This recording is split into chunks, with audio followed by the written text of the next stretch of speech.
As a teenage boy, my parents were called to missions and we moved to South Korea.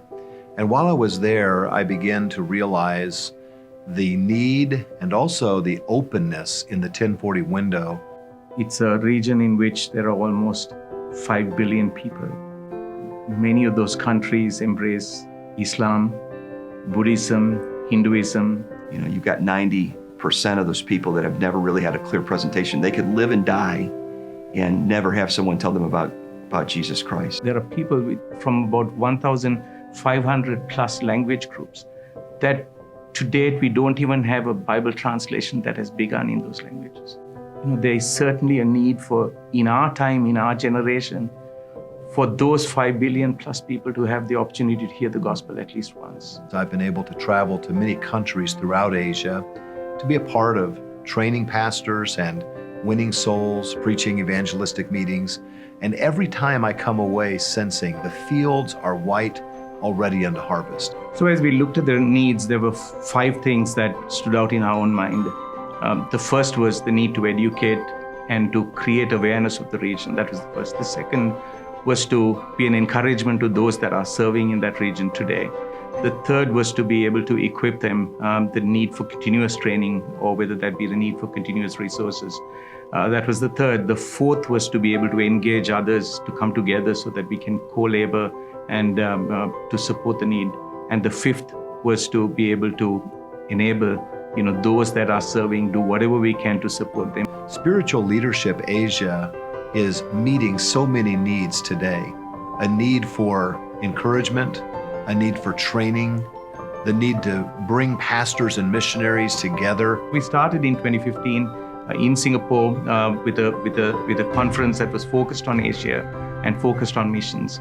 But then over the last few years, we've seen how God's blessed that work. Well, the 2018 conference was just really, to me, was life-changing in my own life. And to see the coordination of the churches there in the Philippines, the missionaries, the national pastors working together, and then to see the crowd, as it was mentioned, 49 different nations represented.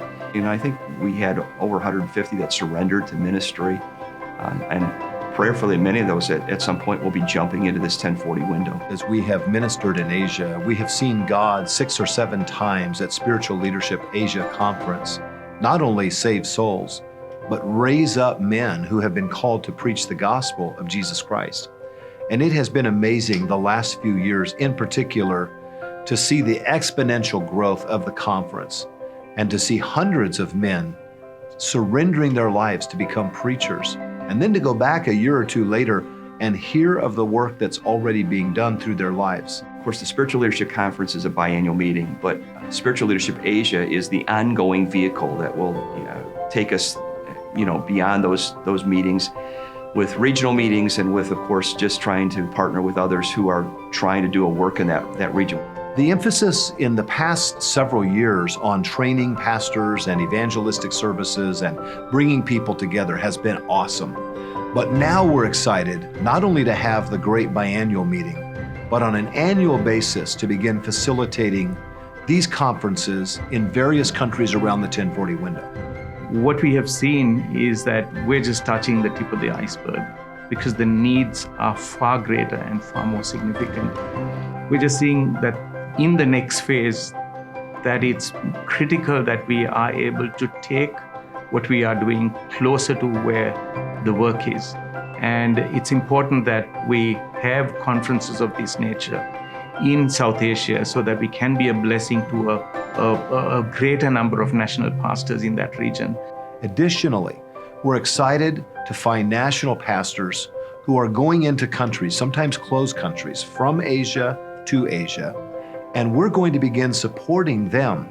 We'll find a key national pastor or missionary that has trained up the younger pastors, and we will work with them to send the funds through their already established ministry for the purposes of accountability.